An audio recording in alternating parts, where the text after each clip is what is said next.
एक छोटा गांव है कुक्का मेट्टा, जो भामरागढ़ तहसील से आता है।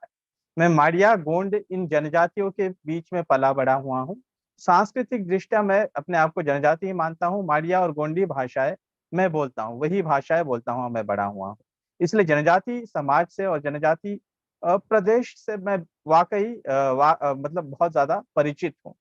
और इसलिए मैं ये कह सकता हूँ कि जनजाति इलाकों में, जो जनजाति प्रदेश है, वहां पर ये जो कन्वर्जन का जो ये पूरा जो खेल है, एक बिल्कुल निरंतरता से चलता रहा है। और इतना ज्यादा ये जो ये जो फॉरेन कॉन्ट्रीब्यूशंस के नाम से जो बाहर से पैसा आ रहा था, और बिल्कुल उस पर कोई भी रोक टोक नहीं थी। आप अगर देखें, ये जो FCRA जो था, जो फॉरेन कॉन्ट्रीब्यूशंस रेगुलेटरी एक्ट बनाई तो गई थी, लेकिन इतना ह्यूज मनी वो प्राइमरली वो जो मिशनरीज इवेंजेलिकल मिशंस जो है उनमें आता था। और वो पैसा किस काम के लिए उपयोग होता था, अगर उसका कुछ रिपोर्ट्स अगर देखें हम, तो हमको पता चलेगा कि वो बहुत सारा जो पैसा है वो कन्वर्जन एक्टिविटीज में लगता था। ये एक वास्तविकता है। 2014 के बाद अगर हम देखें, तो ये जो FCRA को एक स्ट्रिंजेंट करते हुए कौन सा पैसा किस काम में आ रहा है और किस काम में लग रहा है, इस पर एक प्रकार से नियंत्रण स्थापित किया गया। मुझे लगता है कि यहाँ पर भी एक दुखती रग जो थी वो पकड़ी गई है। दूसरी बात, जिस दिन महामहिम राष्ट्रपति जी का नॉमिनेशन हुआ था, वे उनको अगर हम देखें, तो उन्होंने भगवान शिव के मंदिर में जाकर के वहां पर सफाई की। वो नंदी के कानों में कुछ बोलती हुई हमको दिखाई दी।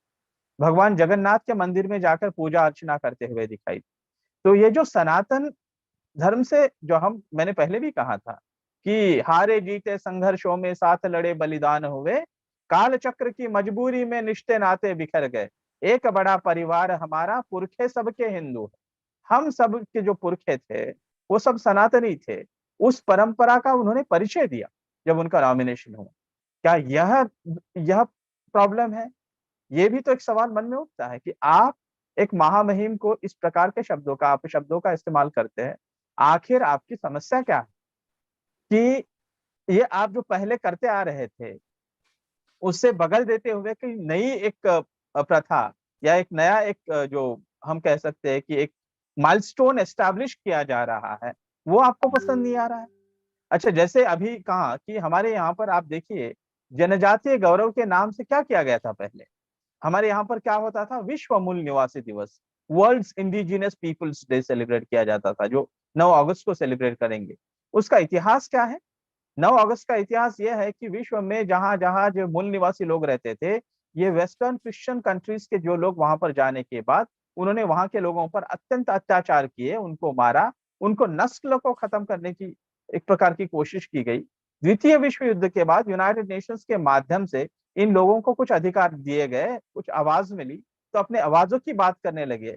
और इसी आवाज को एक प्लेटफॉर्म देते हुए 9 अगस्त 1994 को, मुझे लगता है, यूनाइटेड नेशंस जनरल असेंबली ने इस पर विचार शुरू किया। और तब से 9 अगस्त को पश्चिम के देशों में विश्व मूल निवासी दिवस का स्थापना मतलब मनाया जाता है। भारत में इसका कोई संबंध नहीं है, क्योंकि बाहर से कोई यहाँ पर आया नहीं। मैंने जैसे शुरुआत में ही कहा था, नगरवासी, ग्रामवासी, वनवासी, ये तीनों भी सभ्यताएं हम साथ मिलकर चलते हैं। वेदों में जो 5 जन की कॉन्सेप्ट है, पंचजन जिसे कहा जाता है, उनमें ब्राह्मण, क्षत्रिय, वैश्य, शूद्र और पंचजन मतलब निषाद समुदाय, जो जनजाति समुदाय का व्यक्ति था, वह भी उसका एक प्रतिनिधि था। और समाज के लिए जो भी निर्णय लिए जाते थे, जो भी कार्यक्रम करने घोषित करने होते थे, इन 5 भी प्रतिनिधियों की महत्वपूर्ण भूमिका हुआ करती थी। तो इसी को याद रखते हुए, सनातनत्व को पुनर्स्थापित करते हुए अगर हम देखें, तो मोदी सरकार जब से आई, उन्होंने सतत प्रयास किए। और 15 नवंबर पिछला वर्ष जो है, भगवान बिरसा मुंडा के जन्म दिवस के उपलक्ष्य में राष्ट्रीय जनजाति गौरव दिवस का जो आयोजन शुरू हुआ, उससे इस प्रकार की जो कन्वर्जन की एक्टिविटीज थी, ये जो इस प्रकार अभी रोक लगने लगी है। आप देखेंगे तो बहुत सारे जो जनजाति इलाकों में, जनजाति प्रदेशों में अनेक सारी रैलियां निकल रही है। अपने अस्तित्व, अस्मिता, अस्तित्व और विकास की बातें वे कर रही है। वो सारी रैलियां जनजाति लोगों द्वारा निकाली हुई रैलियां है। और वो कह रहे हैं कि जो भोलेनाथ का नहीं, वो हमारी जात का नहीं, ये सब कह रहे हैं। तो जनजाति इलाकों में अगर हम देखें, तो बड़ा देव, बुढ़ा देव, पिरसा पेन, इस प्रकार से नामों से भगवान शिव की पूजा अनादिकाल से होती आ रही थी। अगर भगवान श्री राम और माता शबरी का उदाहरण हम जानते हैं, महाभारत में कितने सारे जनजाति जो नायक है या राजा है उन्होंने हिस्सा लिया था।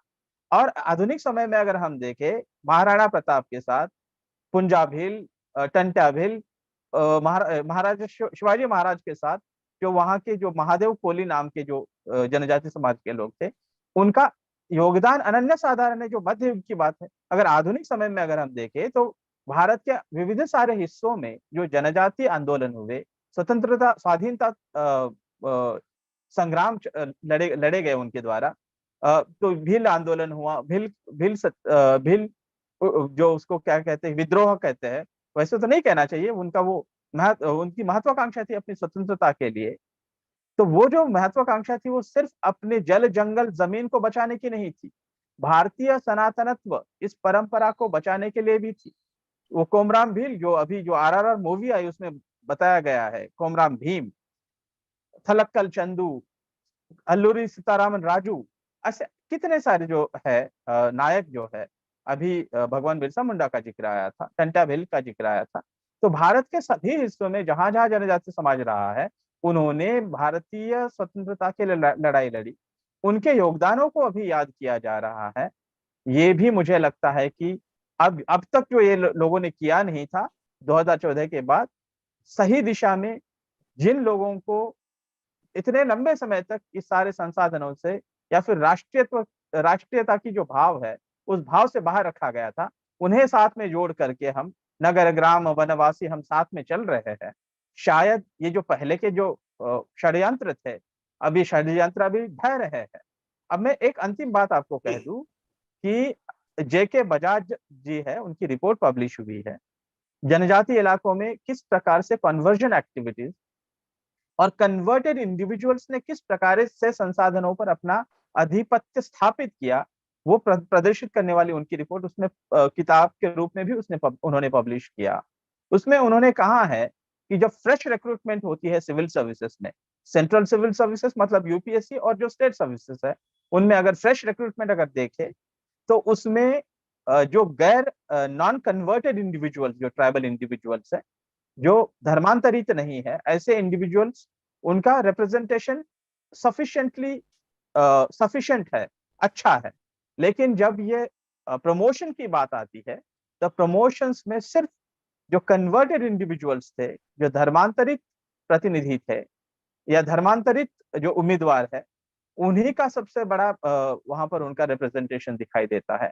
तो इस देश में इस प्रकार से जो नॉन कन्वर्टेड इंडिविजुअल्स को हाशिए पे रखते हुए, उनको मजबूर करते हुए, उनको कैसे वो कन्वर्ट करे, कैसे धर्मांतरण करे, वो कैसे क्रिश्चियन बने, इस दिशा में भी कोशिशें हुई है।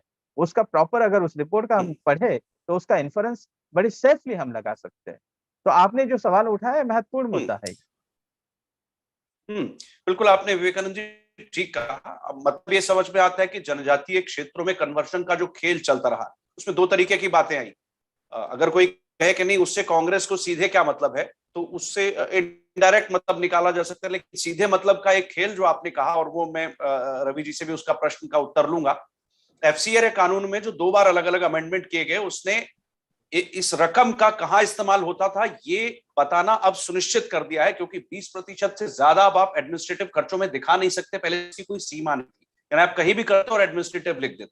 अब आपको 80% उस काम में दिखाना होगा जिस काम के लिए आपने पैसा लिया, वो एक्टिविटीज होते दिखानी पड़े। और दूसरा, इनका बैंक अकाउंट दिल्ली के अंदर सेंट्रलाइज सबको एक ही जगह कर दिया गया। वो भी बहुत सारी एनजीओ के लिए एक तरीके से उनका भंडा फोड़ता, उनका खेल खुलता, उतना आसान नहीं था सबके लिए, वो शायद कर भी नहीं पाए। कुछ एक ने किया, बहुत ज्यादा नहीं कर पाए। रवि जी, क्या कुछ संबंध समझ में आता है? जंगलों के बीच जो खेल चला, एनजीओ का उसमें क्या रोल होता था? फॉरेन कंट्रीब्यूशन रेगुलेटरी एक्ट के अमेंडमेंट्स, और जब शिकंजा कसा गया, कई एनजीओ के लाइसेंस बंद हुए,